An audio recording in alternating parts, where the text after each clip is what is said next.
The Ninjas of the Last Cookie. In the quiet shadows of the house, where moonbeams feared to tread, there existed a team of elite operatives known only as the Silent Paws.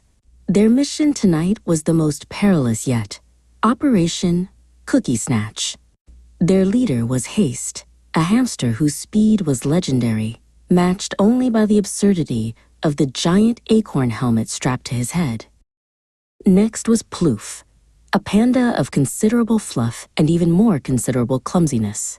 Though he stumbled over his own feet, Ploof possessed a bizarre talent. The moment he fell, he vanished, blending perfectly with a chair leg or a shadow.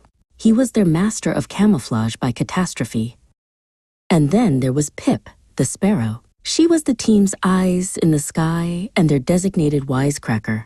"All right, fellas," she chirped from a perch on a dusty book. "Let's go get that legendary last cookie. I'm so hungry my beak is rumbling. Let's fly."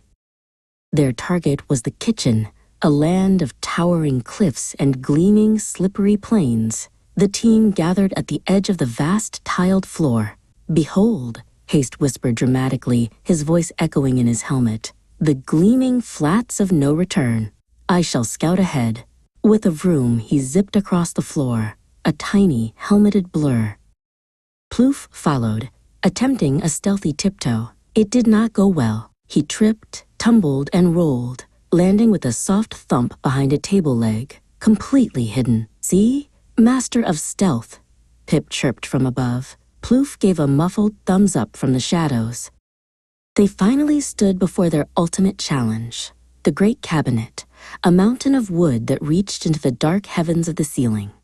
On its highest peak sat their prize, the golden, glorious, chocolate-chipped last cookie nestled in its glass temple.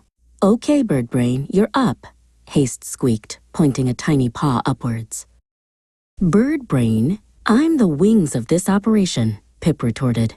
She grabbed a stray piece of spaghetti from the floor and, with a mighty flap, flew to the top, expertly looping it around the cabinet handle. "Your chariot awaits, Sir Helmet-a-Lot," she chirped down. Haste didn't need to be told twice. He grabbed the spaghetti strand and ran up the side of the cabinet, his little legs a blur of motion. Clank, clank, clank went his helmet against the wood.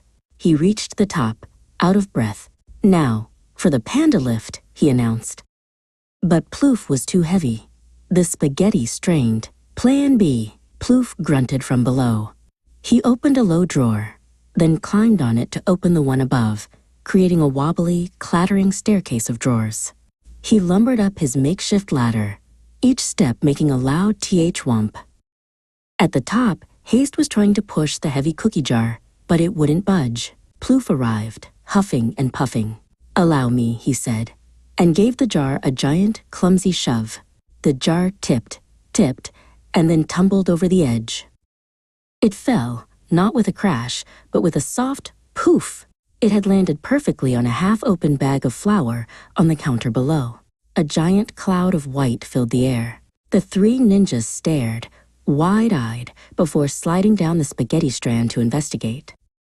There, in the center of the white mess, sat the last cookie, completely unharmed. Covered head to toe in flour, looking like three tiny, triumphant ghosts, the Silent Paws shared their prize. Mission accomplished. Now, how to explain the mess?